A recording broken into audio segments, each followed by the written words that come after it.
Good morning, Calvary family. I invite you to stand as you are able for the reading of God's Word today, which is found in 2 Corinthians chapter 2, verses 5 through 11. This can be found on page 964 in the Pew Bible. And just a moment of real talk.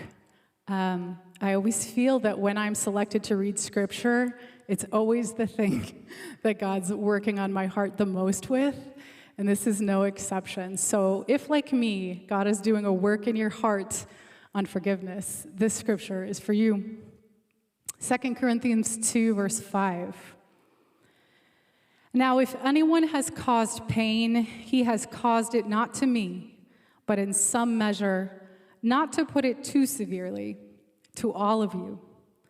For such a one, this punishment by the majority is enough.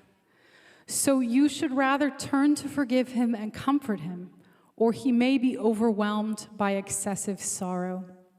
So I beg you to reaffirm your love for him. For this is why I wrote, that I might test you and know whether you are obedient in everything. Anyone whom you forgive, I also forgive. Indeed, what I have forgiven, if I have forgiven anything, has been for your sake in the presence of Christ, so that we would not be outwitted by Satan, for we are not ignorant of his designs. The word of the Lord. You may be seated.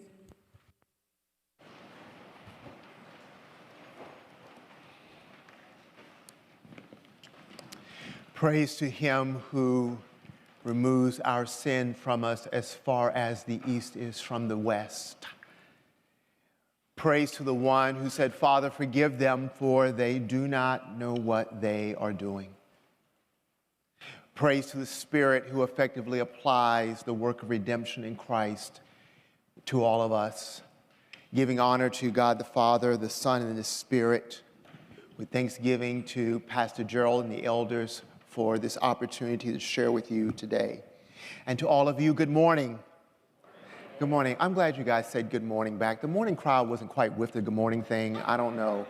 You know, that makes you feel like you're going to be swimming uphill when you preach. So thank you for that. I really appreciate that. It is so good to be with all of you here this morning and to rejoice with all of the saints of God and you who are guests here today. I'm grateful for your presence. I'm going to pause here to pray, and then we're going to go back right into looking together at God's word. Let us pray. Father, now might you be kind to provide healing and vindication, and wisdom and hope and encouragement and conviction and mercy to all who hear. May your mercy be to the degree that someone would meet Christ for the first time today in truth. May it be to the degree that others holding deep pain will experience great joy in you. So now, Father, give us ears to hear by your Spirit and give us power to preach by your Spirit. Do it for your great name's sake in Oak Park and all over Chicagoland, and to the furthest parts of the earth, places where people still have never heard the name of Christ. Please do a work graciously through us, God, so that the name of Christ is magnified everywhere. We give you thanks. In Jesus' name we pray. Amen. The resignation of British Prime Minister Boris Johnson demonstrates how difficult it can be to survive an era when your detractors are after you. Last Thursday, after many of his party members had tendered their resignations at 10 Downing Street, Mr. Johnson agreed to step down in the fall, not being able to sustain his position politically. Many would attribute the Prime Minister's fall from grace to his appointment of a cabinet member who had allegations of misconduct in his sexual record. However, Martha Gill, a political journalist and columnist for the Evening Standard, proposes that it was Boris Johnson's apology that led to his downfall. That is, prior to apologizing for his role in this latest scandal, Prime Minister Johnson had the practice of half-heartedly expressing regret while avoiding admitting personal failure. However, here, the admittance of personal failure threw gas on the fires of dissent, and the apology was followed by scores of resignations within his own party.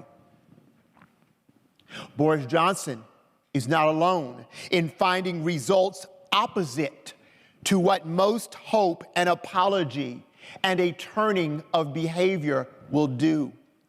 Like the spouse or parent who finally awakens to his or her errors and comes with apologies to save a doomed relationship. Often, apologies and drastic change are not enough to regain a relationship with those offended. Bitterness makes you tell the culprits, you can keep your bleeping apologies, gifts, and religious conversion, expletives deleted. We can't say those words in here. What should be our practice when a church body encounters a member seeking restoration to the local fellowship after being disciplined for an offense to the body and to God? Can we simply forgive and forget, as one congregation once told me? Or do we tighten the screws in a way that the offender can never be whole among us again? Today, Paul's words in 2 Corinthians 2:5-11 address restoring one who has caused pain to a local congregation. Rightly so, the person has come under discipline, meaning the church has entered a process to attempt to bring the person to a place of acknowledgement of wrongdoing and repentance. But the question for Corinth is, now what? Before going into the text, let me tell you what a blessing it is to come to this passage when there is no known or obvious case of discipline-worthy sin in view before us as a congregation. Thank you, Jesus. We get to consider this passage with strong winds of holy community in the sails and not with the headwinds of a divisive, ugly discipline case coming against us. If there is such a case, it is in confidential stewardship of the elders and has not risen to the level of need to bring it to staff, deacons, and the full congregation. Either way, today's sermon is not reactive to anything taking place here at Calvary. It's just the next passage we're on. So instead of being reactive, I hope to be proactive in telling us how to honor God in our restorative practices as a church and in life, following the pattern of instructions Paul gives here. I also hope to give wisdom to what to do when you think it is time to be the whistleblower in a congregation, so that you do not destroy the work of God with your righteous zeal. First, restoration involves forgiving and encouraging like Christ. I'm in verses 5-7. Paul instructs the Corinthians assembly to forgive the offender in verse 7. Proper forgiveness, however, Christ-like forgiveness, is not as simple as overlooking wrongdoing and turning a blind eye to real offense. Look at all of the things that Paul says in accompanying his instruction on forgiveness. Let's consider 5 things that Paul says, so some of you have been here for a while, you know me, this is point number 1, it has 5 things under it. That's what I mean, okay? 1, Paul acknowledges that real pain has happened by the offense. He says, if anyone has caused you pain, he uses the word pain to talk about what has happened in the Corinthians congregation. 2, Paul recognizes that the congregation has been hurt. This is keeping with Paul's understanding of the mysterious union of believers as a body and as a temple of God in 1 Corinthians. That is, Paul taught that we are united in Christ supernaturally by the working of the Spirit, invisibly, eternally, and such that we function like a body that needs all parts to work properly.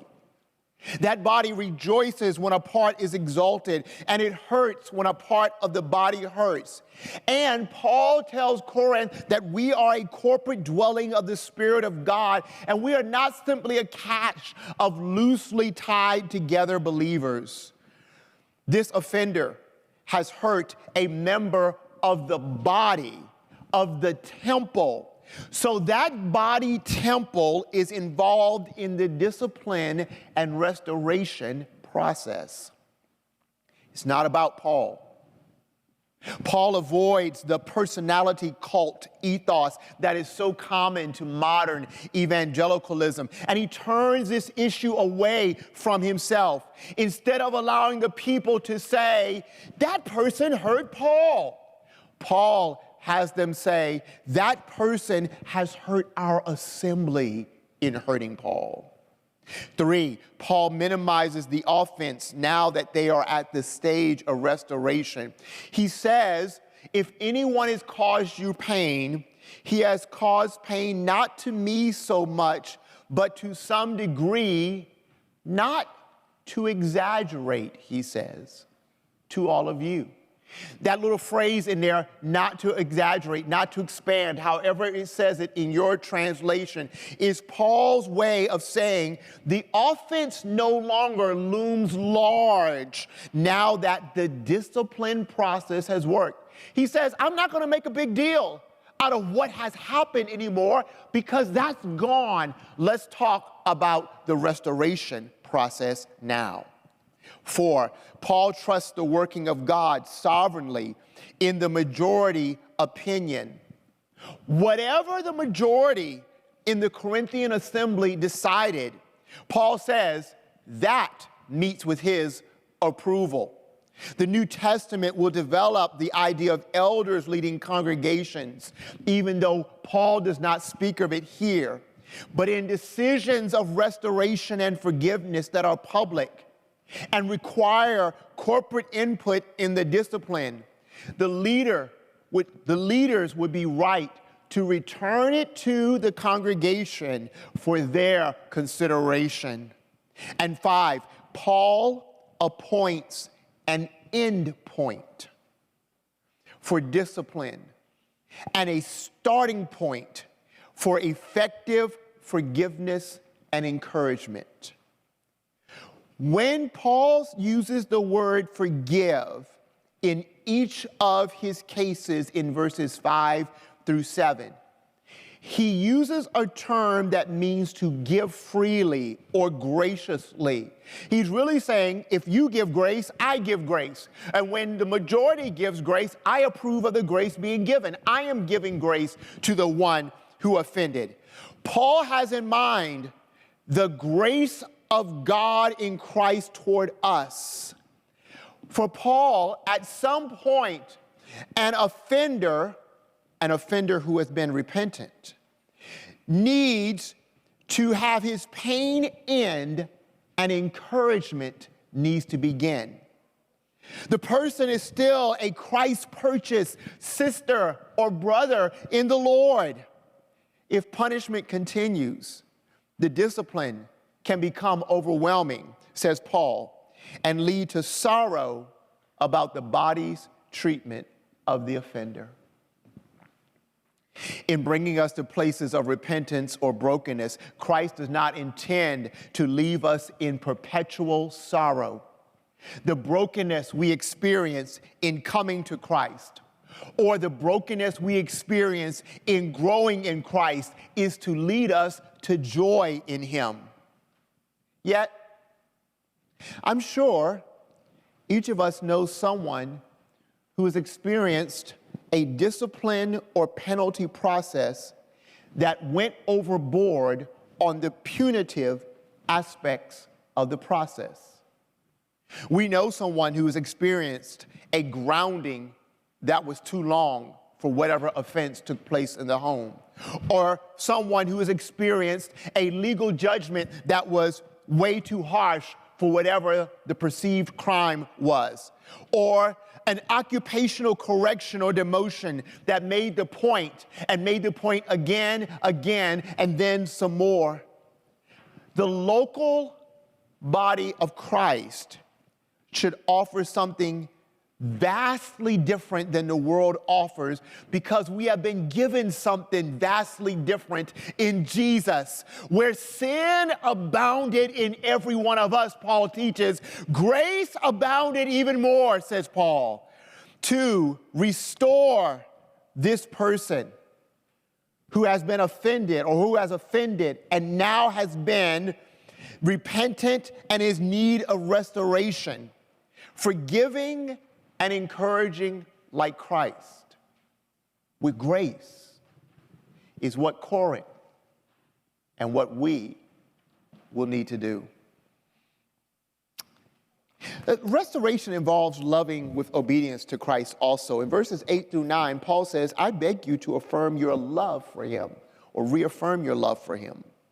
For this is why I wrote, that I might test you and know whether you are obedient in everything.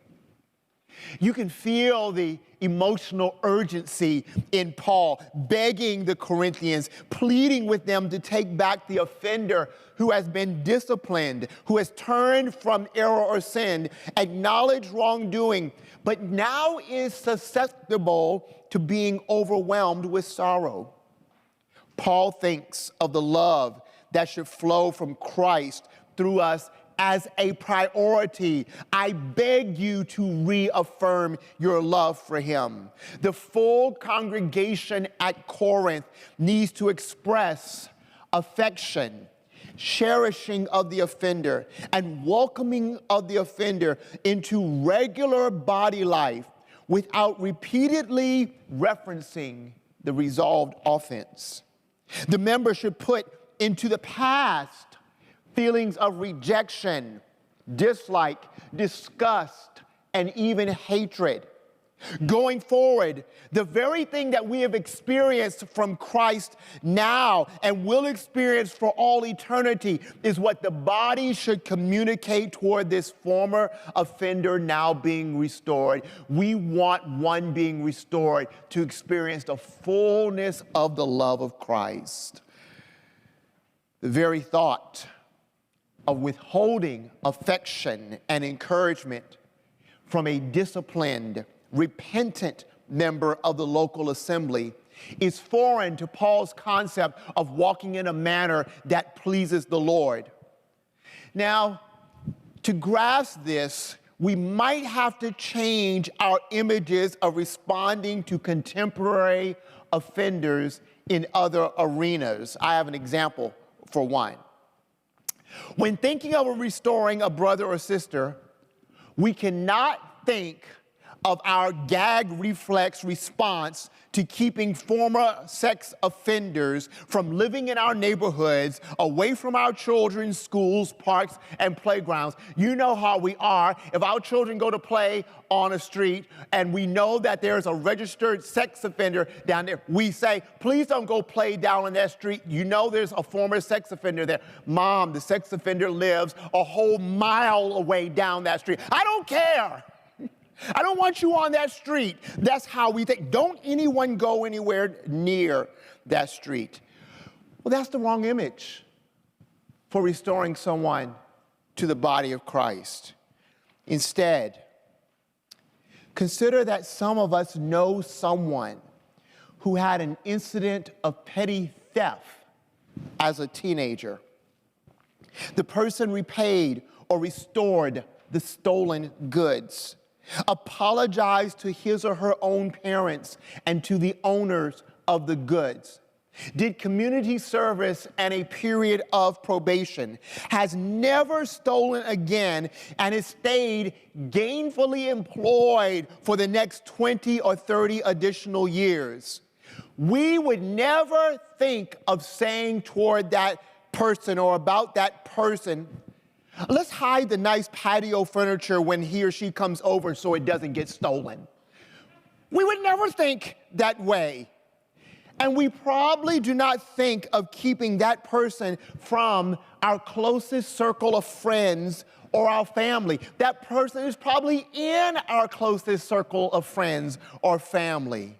That's simply our friend who made a mistake, accepted the penalty for it, paid for it, turned from it, and does not wish for anyone to keep reliving the incident.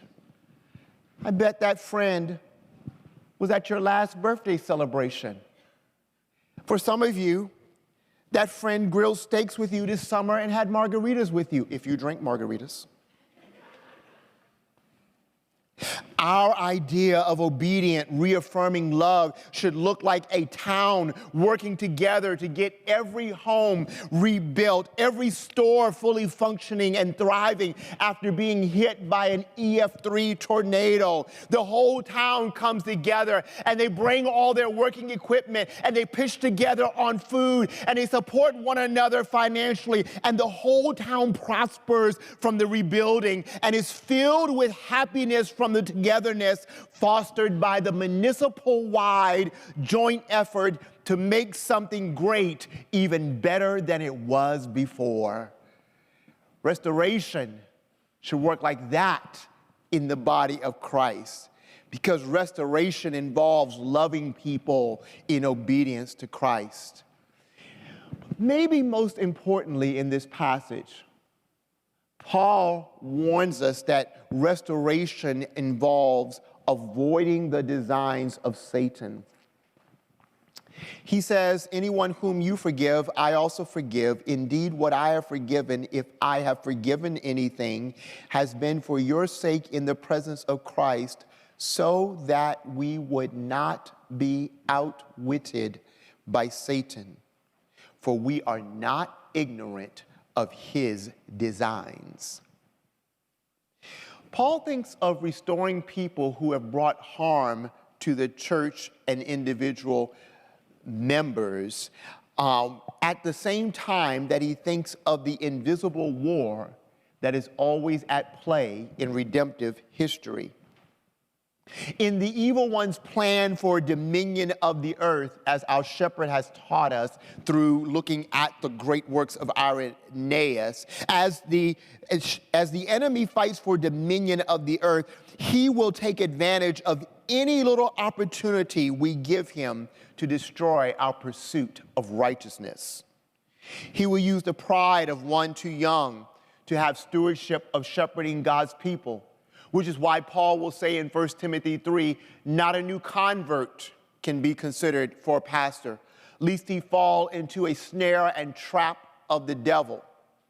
The evil one will use the failure of two parties to address anger in an offense in a timely manner, which is why Paul says in Ephesians 4, do not let the sun go down in your wrath, neither give place to the devil.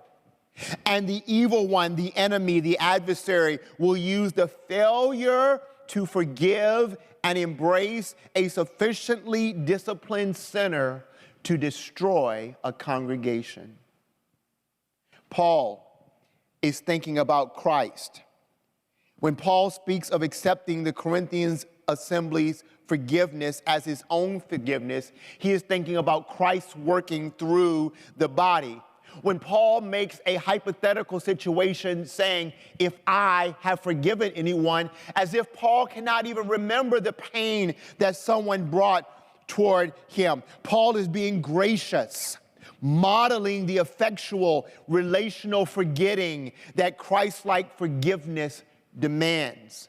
And when Paul looks to the day the Corinthians will stand before Jesus in his very presence, he is putting the act of restoration in the context of glorifying God for all eternity. We cannot simply think of earthly matters and feelings. Everything we do as believers is about the glory of God in Christ to the ends of the earth for all eternity.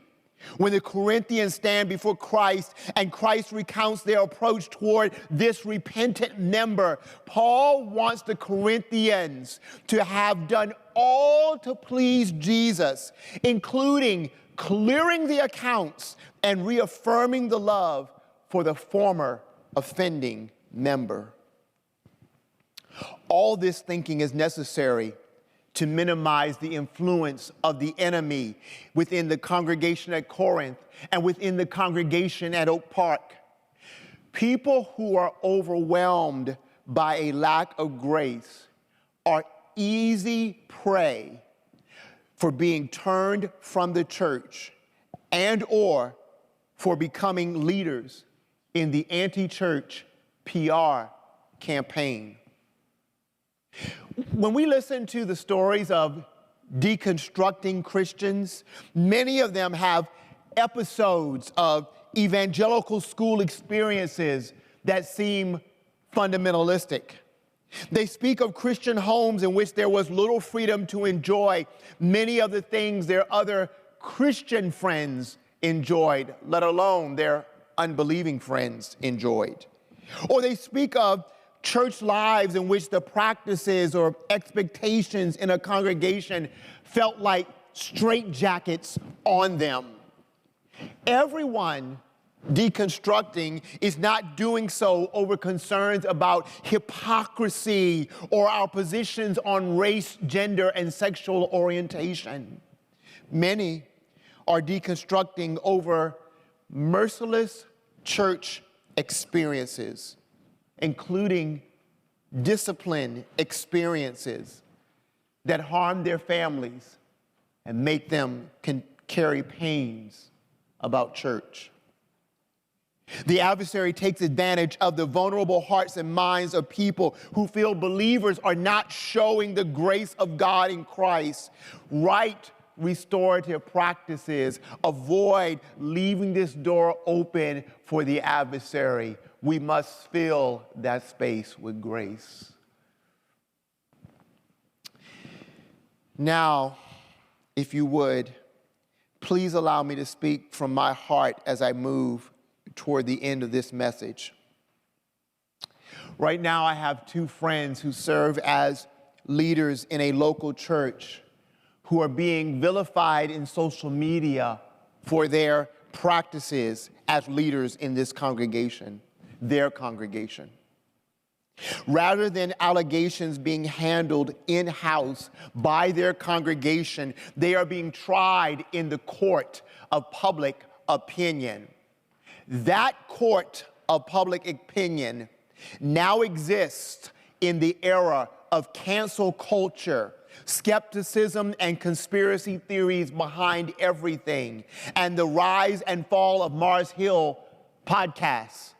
The court of public opinion is always now skeptical about Christian leadership. Putting things in social media as the means to address wrongdoing within a body seems to be the legal equivalent of taking to the court of law a personal offense between two believers. And Paul says, don't do it. That is, rather than pursuing a process of discipline and restoration that pleases Christ and avoids the schemes of the enemy, many in our culture look for the world to shame perpetrators. My friends painfully are being shamed. Paul does not call for public shaming of personal offenders in 1 or 2 Corinthians. Paul does call for grief over sin, removal of the unrepentant from community, judgment from wise persons within a local assembly, rather than allowing the world and the courts of the world to cast judgment. Grace toward the repentant sinner, reaffirmation of love, and wisdom toward the plans of the enemy. But he never calls for public shaming. So if you ever feel strongly that this congregation is mishandling a matter of discipline or a matter of restoration, please keep appealing to our elders and to the Lord with great prayer. Please do not run to the public unless you think your running to public can stand up to the all-knowing eyes of Christ and bring him glory both now and when you are standing in his very judging presence. I don't know about you, but I'm scared of Jesus even though I'm covered in his blood. And if that doesn't make sense to you, keep reading 2 Corinthians over to chapter 5, where Paul says we must all stand before the judgment seat of Christ for deeds done in the body, whether good or bad. It's the or bad part that scares me. I have once submitted to a discipline process when I was not in the wrong. Now, I know that might sound odd to you who are not the peacekeeping types, but to we who are the peacekeeping types, some of you might call us nines, to we who are the peacekeeping types, we will put ourselves in the middle of something and claim wrong to make sure relationships are not broken. That seems strange to so many, but the relationships matter more than being found right. Another time, I would not submit to a discipline process when I was in the right because I obtained wise counsel from a seasoned pastor and mentor who told me that in this incident, it would not be right to do so. Both of those experiences took place in high honor and shame communities and contexts in which pastors were trying to shame me into obedience to their personal preferences and desires and their need to be honored before their people. I lost needed income as my family's sole breadwinner both times, but vindication slowly followed. I'm appealing to you who feel you must blow whistles in the public and cannot work with the process that Paul has outlined here.